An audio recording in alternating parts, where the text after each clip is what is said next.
성경을 보면 예수님을 부르는 여러 명칭들이 있습니다. 여러분, 나사렛 예수라는 말을 많이 들어보셨지요?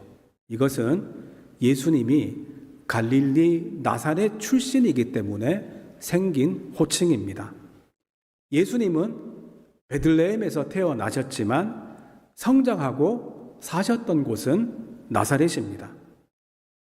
예수님 당시에 이스라엘은 크게 세 부분으로 나뉘어집니다. 앞에 지도를 보시면 이제 많이 보셨겠지만 계속 또 이제 복습하는 마음으로 봅니다. 갈릴리 호수, 요단강 사이로 이어지는 서쪽의 땅이 이스라엘인데 밑에서부터 남쪽의 유대 지방, 그리고 그 바로 위에 사마리아 지방, 그리고 가장 북쪽의 갈릴리 지방으로 나뉘어집니다. 빨갛게 동그라미 치신 것 보이시지요? 유대, 사마리아, 갈릴리 이렇게 나뉘어집니다. 유대 지방이 예루살렘이 있는 그 당시 이스라엘의 정치, 종교, 문화의 중심지였고, 사마리아는 북이스라엘 백성들과 이 이방인들의 피가 섞인 혼혈족 사마리아인이 사는 곳입니다. 그리고 제일 북쪽에 있는 갈릴리는 가난하고 비천한 사람들이 주로 사는 지역이었습니다. 그런데 예수님이 바로 이 이스라엘의 변방 갈릴리 나사렛 출신입니다. 그래서 나다나엘 같은 사람은 예수님의 이야기를 처음으로 듣고 한 말이 나사렛에서 무슨 선한 것이 나겠느냐입니다. 사실 이 말은 나다나엘 혼자 생각이 아니라 그 당시 사람들에게 널리 퍼져 있었던 인식이었습니다. 그 시골 촌동네 나사렛에서 무슨 대단한 인물이 나겠느냐며 비아냥거리던 말이었습니다. 예수라는 이름은 철수, 영희 같은 우리로 치면 가장 흔한 이름 중에 하나였기 때문에 나사렛 예수라고 불렀습니다. 그러니 나사렛 출신의 예수라는 뜻입니다. 또한 예수님에게 많이 사용되는 호칭 중에 하나가 그리스도입니다. 예수 그리스도라고 하지요. 그렇다고 그리스도가 예수님의 라스트 네임은 아닙니다. 그리스도는 기름 부음을 받은 자, 메시아, 구원자라는 뜻으로 이름이 아니라 직책입니다. 여러분, 기독교라고 할 때 이 기독이라는 말이 무슨 뜻인지 아십니까? 이 기독이라는 말이 그리스도를 한자로 음력한 말입니다. 원래는 앞에 보시는 것처럼 기리사독 이렇게 한자로 표기를 했는데 이것이 중국 발음으로는 그리스도와 비슷하게 소리가 나기 때문에 이렇게 표기한 것입니다. 그러니 이때 사용된 한자들은 그 뜻과는 전혀 상관없이 소리만 비슷한 한자일 뿐입니다. 그런데 이 기리사독이 나중에 기독이 되고 여기서 기독교라는 말이 나왔습니다. 즉 기독교가 그리스도교라는 뜻입니다. 예수님을 그리스도로, 메시아로, 구원자로 믿는 종교가 기독교입니다. 그리고 오늘 본문에는 이 인자라는 말이 나오는데 이것도 예수님을 가리키는 표현입니다. 여기서 인자는 인자하다라는 뜻도 아니고 사람 이름도 아닙니다. Son of Man, 사람의 아들이라는 뜻으로 예수님을 칭하는 또 다른 표현입니다. 예수님은 반은 하나님이고 반은 인간이신 분이 아니라 100% 하나님이시고 100% 인간이신데 인자는 예수님의 인성을 나타내는 말입니다. 예수님은 주로 십자가에서 고난받을 것을 예언하시면서 자신을 인자라고 칭하셨습니다. 왜 예수님이 사람의 모습으로 오셨느냐 하면 사람들의 모든 죄의 대가를 사람으로서 대신 다 받기 위해서입니다. 이번 주간이 이 예수님의 고난을 묵상하는 고난주간이고 오늘이 고난주일입니다. 오늘 본문을 보면 예수님이 최후의 만찬을 마치시고 십자가 지시기 전에 다락방에서 여러 가르침들을 제자들에게 주십니다. 그래서 이 예수님의 가르침을 다락방 강론 또는 고별 강론이라고 합니다. 오늘 본문은 그 중에 첫 번째 가르침으로서 예수님이 주신 새 계명을 말씀합니다. 31절은 그가 나간 후에라고 하는데 여기서 그는 가룟 유다를 말합니다. 예수님이 최후 만찬 석상에서 내가 떡 한 조각을 적셔다 주는 자가 나를 배반할 자다라고 하시고는 떡 한 조각을 가룟 유다에게 줍니다. 그러자 유다는 그 자리를 박차고 나가서 예수님을 배신합니다.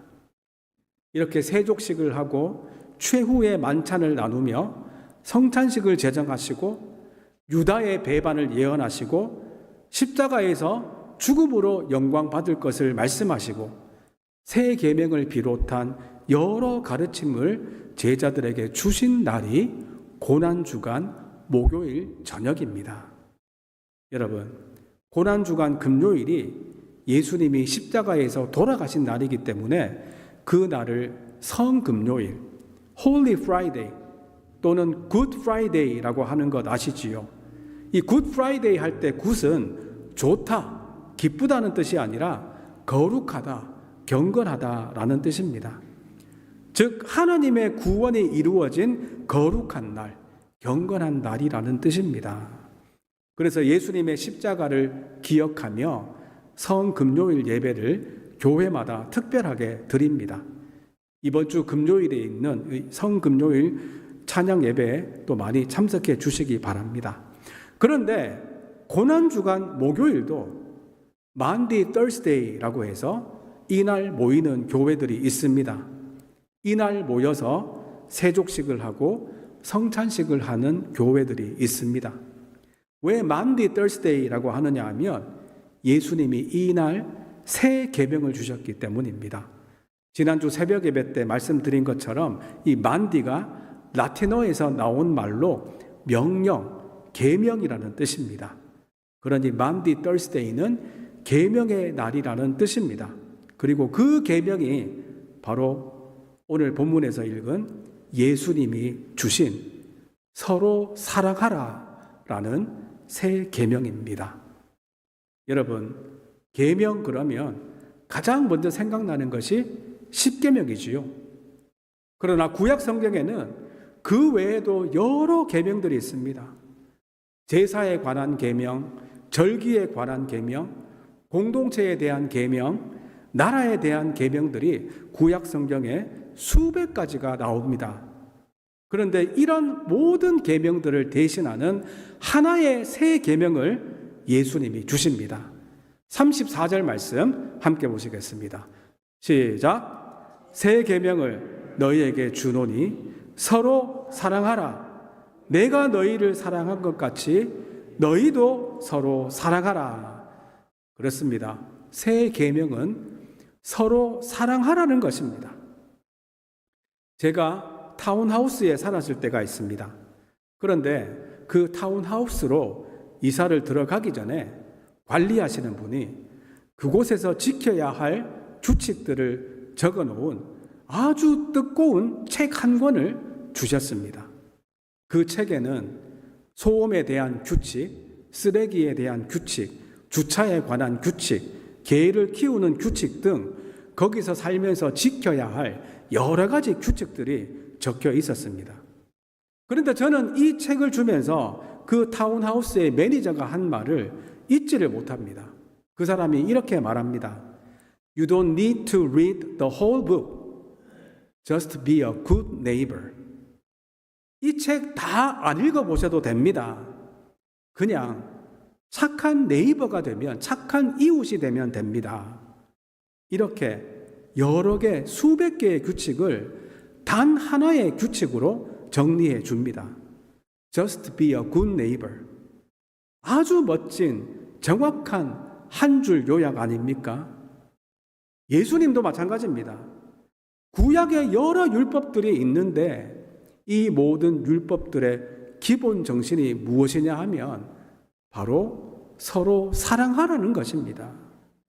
이것을 너희에게 새 계명으로 줄 테니 이것만 잘 지키라는 겁니다. 그런데 이 새 계명을 지키면 자연스럽게 하나님이 정하신 계명들을 다 지키게 됩니다. 왜냐하면 모든 계명에 들어있는 근본 정신이 사랑이기 때문입니다.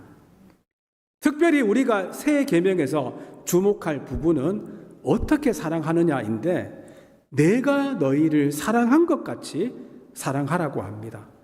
여러분, 예수님께서 우리를 어떻게 사랑하셨습니까? 우리가 예수님을 먼저 사랑했습니까? 예수님이 먼저 우리를 사랑하셨습니까? 예수님이 우리를 먼저 사랑하셨습니다. 우리가 잘해주니까, 우리가 좋으니까, 우리가 자격이 있어서 예수님이 사랑하신 것이 아니라 예수님은 죄 때문에 원수되었던 우리들을 먼저 사랑하셨습니다. 그리고 예수님은 포기하지 않고 끝까지 사랑하십니다. 그렇습니다. 예수님은 한 번 사랑하기로 작정한 사람은 끝까지 사랑하십니다. 우리가 예수님을 배반하고 버릴지언정 예수님은 우리들을 끝까지 사랑하십니다. 그리고 무엇보다 예수님은 자신의 생명을 아끼지 않고 십자가 고난을 받으면서까지 희생하시면서 우리를 사랑하셨습니다. 이것이 예수님의 사랑입니다. 그리고 예수님처럼 사랑하라는 새 계명을 우리들에게 주셨습니다. 여러분, 이 예수님의 사랑을 묵상하며 내가 먼저 용서하고 내가 먼저 사랑하시기 바랍니다. 이것이 예수님이 나를 사랑한 것 같이 사랑하는 것입니다. 사실 누가 먼저 용서하고 누가 먼저 손 내미는 것 때문에 자존심 세우면서 싸우고 끝까지 서로 으르렁대다가 둘 다 망하는 경우가 얼마나 많습니까? 그러나 예수님의 사랑은 내가 먼저 사랑하고 용서하고 품는 것입니다. 뿐만 아니라 예수님의 사랑은 한 번 사랑하면 끝까지 함께 해주는 사랑입니다. 또한 비록 내가 손해를 보고 고난받더라도 상대방을 지켜주는 사랑입니다. 여러분, 이런 고난이 사랑하기 때문에 받는 고난 아닙니까? 사랑한다는 것이 그저 말이 아니라 내가 상대방을 위해서 더 고난받겠다는 것입니다. 고난주간이 되면 나도 예수님의 고난에 동참한다면서 채찍을 맞고 십자가를 지고 심지어 직접 십자가에 매달리는 사람들이 간혹 있습니다. 그러다가 진짜 죽는 사람들도 정말 가끔씩 있습니다. 그런데 여러분, 이렇게 하는 것이 고난주간을 잘 보내는 것입니까? 아닙니다. 우리의 구원은 결코 내가 예수님처럼 고난을 받아서 얻는 것이 아닙니다. 우리가 받을 고난을 예수님이 이미 다 받으셨습니다. 예수님이 다 이루셨기 때문에 그런 고난은 받을 필요가 없습니다. 예수님의 십자가 지고 가신 길을 나도 따르겠습니다 라는 내용의 찬양이 많은데, 이 가사가 진짜 예수님처럼 십자가 지고 가는 것이 주님의 길을 가는 것이 아닙니다. 주님의 길을 간다는 것은 예수님처럼 사랑하면서 그 사랑 때문에 받는 고난까지 달게 받겠다는 것입니다. 여러분, 생각해 보면 사람들이 받는 고난은 세 가지로 분류할 수 있습니다.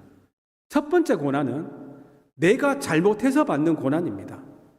열심히 일하지 않으면, 게으르면 사는 것이 힘들어지는 것이 당연하지 않습니까? 남을 해롭게 하고 거짓말하고 사기치면 감옥 가는 것이 당연하지 않습니까? 이렇게 내가 잘못해서 받는 고난이 있습니다. 이런 고난은 안 받는 것이 제일 좋습니다. 어떤 면에서는 내가 예방할 수 있는 고난입니다. 두 번째 고난은 나를 위한 고난입니다.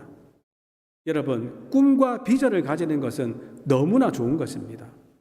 비전이 있는 사람과 비전이 없는 사람의 차이는 너무 큽니다. 삶에 대한 태도가 다릅니다. 그러나 그 꿈과 비전은 결코 그냥 이루어지지 않습니다. 비전을 이루기 위해서 대가를 치루어야 합니다. 그에 따르는 고난을 받아야 합니다. 의사가 되어서 아프고 힘든 사람들을 치료하고 더 나아가서 의료 선교를 하겠다는 위대한 비전을 가진 사람이 있었습니다. 그러면 먼저 의사가 되어야 하지 않습니까? 그런데 의사가 되는 것이 쉽습니까? 가만히 있으면, 시간이 지나면 저절로 의사가 됩니까? 자기 자신과의 싸움에서 이기며 많은 고난의 시간을 보내야만 의사가 됩니다. 이런 고난은 좋은 고난이고 유익한 고난입니다.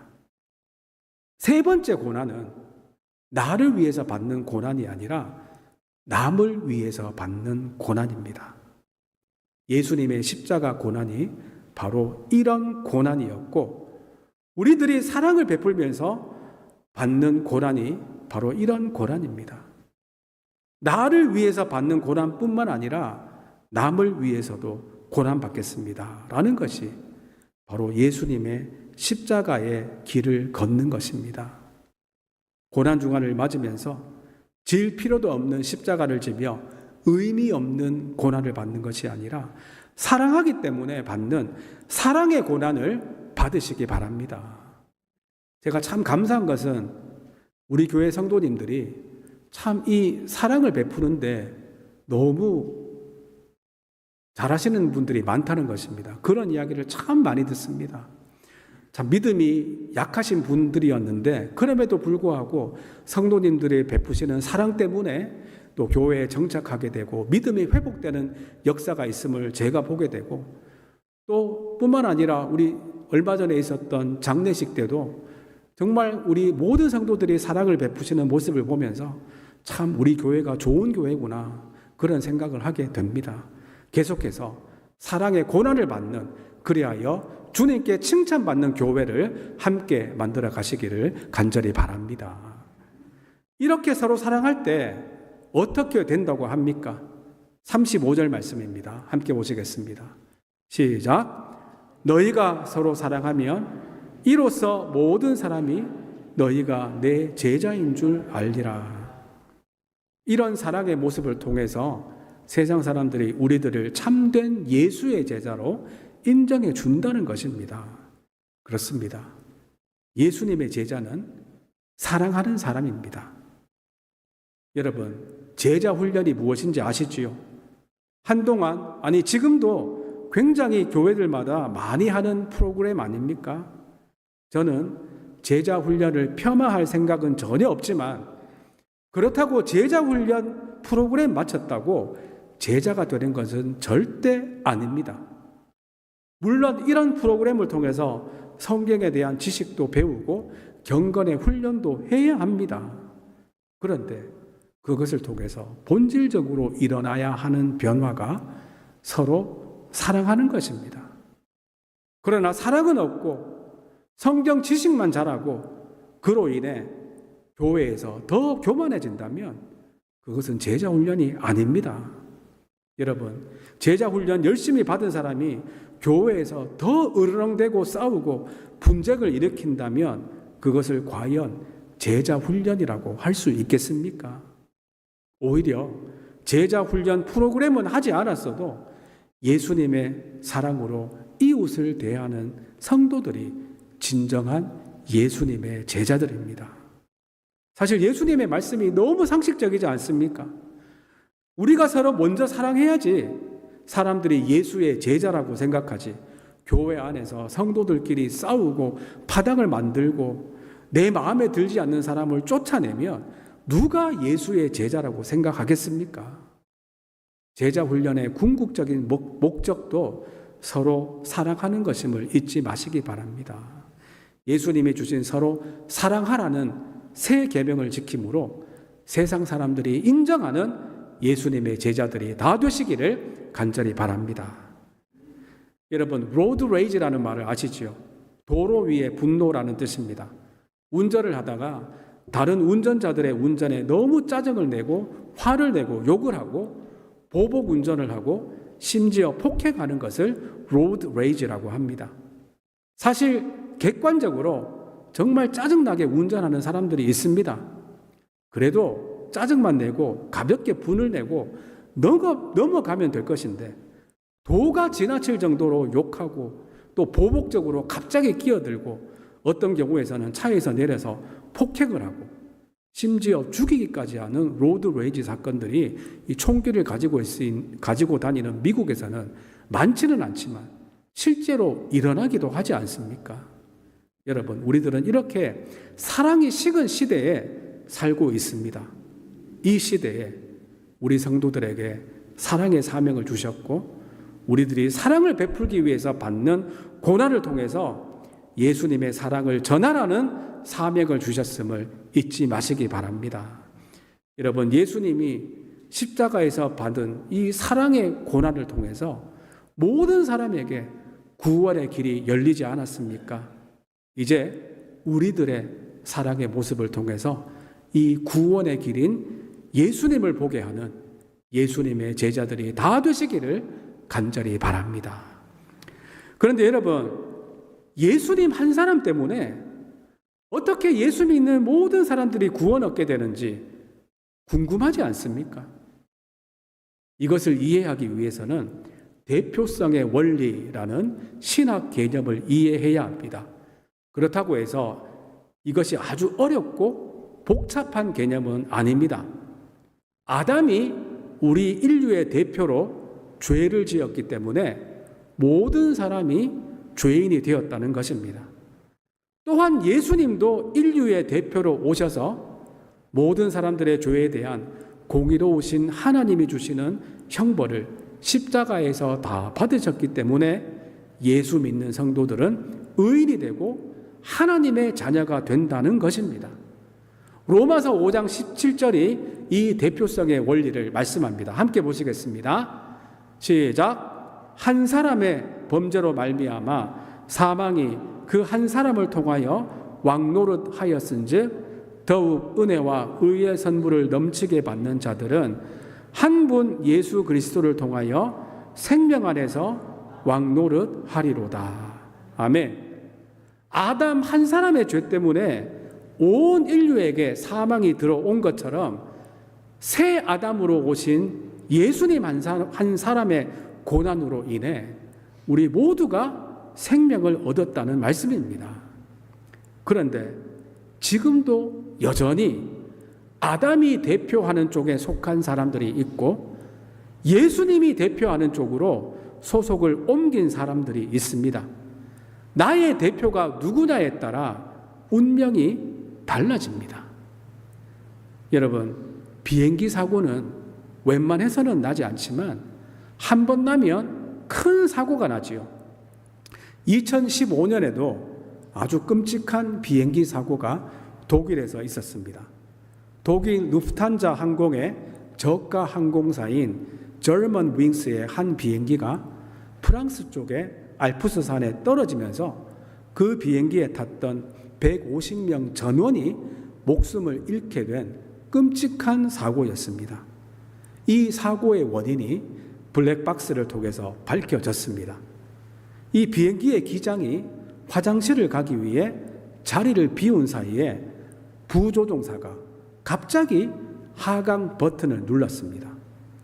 화장실에서 돌아온 기장이 조종실에 들어가기 위해서 수없이 문을 두드렸지만 부조종사는 아무 말도 아무 대꾸도 하지 않았습니다. 그렇게 이 비행기는 추락했습니다. 알고 보니 이 부조종사에게는 심한 우울증이 있었는데 이 병을 숨긴 채 계속 비행을 했다는 것이 밝혀졌습니다.